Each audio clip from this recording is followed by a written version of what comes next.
This video is going to be a step-by-step tutorial showing you how to open a brokerage account with Fidelity so you can start trading stocks, bonds, mutual funds, index funds, among tons of other investment options. And please hit the like button or the subscribe button if you get value out of this video.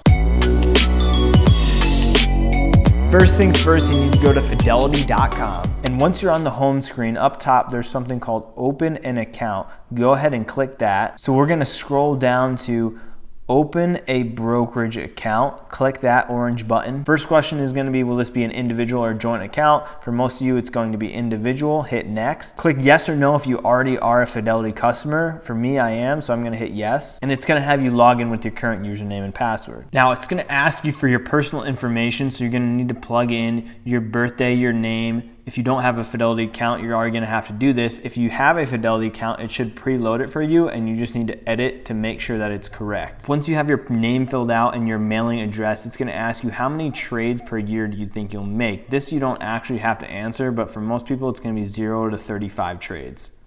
Then hit save, or if you're a new Fidelity customer, it'll be next. Then it's going to ask you your employment information, so just click whether you're employed or not, and then just fill out your occupation and what company you work for. And then the two questions at the bottom, for 99.9% of people, it's gonna be no and no. It's just asking you, do you have any relation to a publicly traded company where you own 10 or more percent, or are you someone who's like a stockbroker? Then hit next or save. And this is an area where I get a lot of questions about. This is asking you, once you deposit money into your Fidelity account, where do you actually want that money to sit before you invest it? So this is before you've invested any stocks or mutual funds. This is just, where do you want the cash to physically sit? I would suggest going with the Fidelity Government Money Market Fund because this has a slightly higher interest rate than the other two. So while the money sits in there waiting to be invested, you can still have it earning some interest. And hit yes if you want to receive financial documents electronically. Then we will hit next or save. And congratulations, you made an account.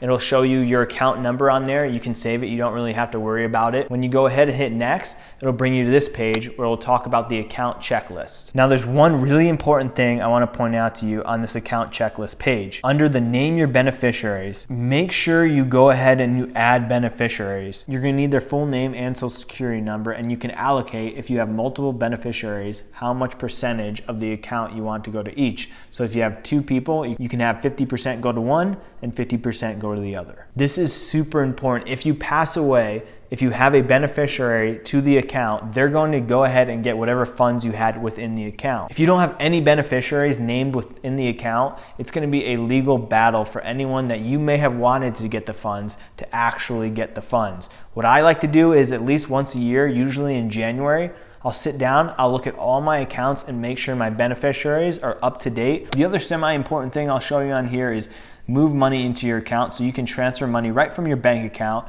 into your brokerage account. If you've never linked a bank account to your Fidelity, you will have to go ahead and link a bank account to do that before you can transfer from that bank account. And if you need it broken down in a tutorial like I'm doing right now, I actually have a video where I was talking about opening a Roth IRA with Fidelity, but the second half of the video, starting at 4 minutes and 10 seconds, you can skip to that. I show you how to link a bank account and actually deposit money into any Fidelity account. And you can either click the box up above to go to that video, or I'll put the link in the description below. So once this video is done, you can go ahead and you can watch that video. Now, like I talked about in the beginning of the video, how do the taxes work for a brokerage account? This is important to know because when you pull the money out, you may have to pay taxes on it. So any money you deposit into a brokerage account has already been taxed through your paycheck. That's how it got into your bank account. So when you move the money from your bank account to your brokerage account, the money that you actually invest will never be taxed again.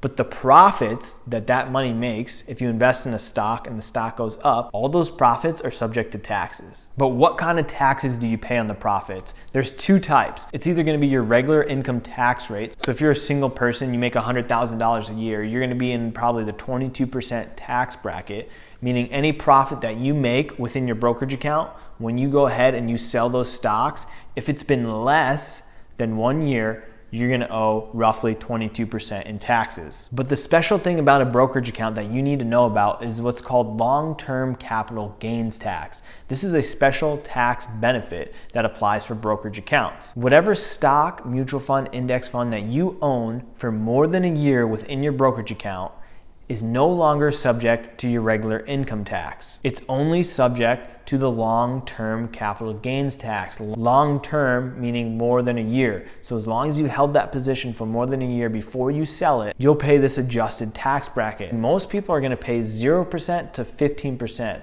which is going to be a lot lower than your income tax bracket. So you could end up saving 10%, 15%, in some cases 20% in taxes by holding your stocks for 1 year and then selling them. And there's different limits for single filers. So if your income, your general income that you make on your paychecks is $40,000 to about $450,000, you'll pay 15% in long-term capital gains tax. But if you're married and your income's less than $80,800, you're not gonna pay any taxes when you sell your stocks within your brokerage account as long as you've had them for more than a year. And the last really important thing I'm gonna cover real quick is, what do you actually use a brokerage account for? There's different ways to use one.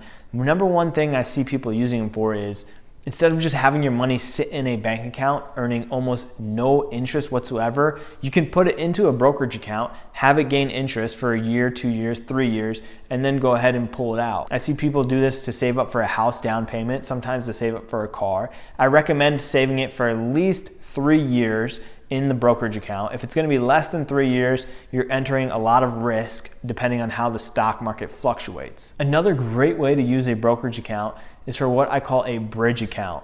A bridge account is to help you retire early. So you can't access your retirement accounts like your 401k or your IRA until you're age 59 and a half. But what if you want to retire before that? Well, a brokerage account functioning as a bridge account is a great way to do that. It'll help bridge the gap from when you retire early until you hit age 59 and a half. And I have a video talking all about bridge accounts, which you can click up here to watch that, or I'll put the link in the description down below. Thanks for watching, guys. Go ahead, subscribe, hit the like button if you got anything out of this video, and I'll see you in next week's video.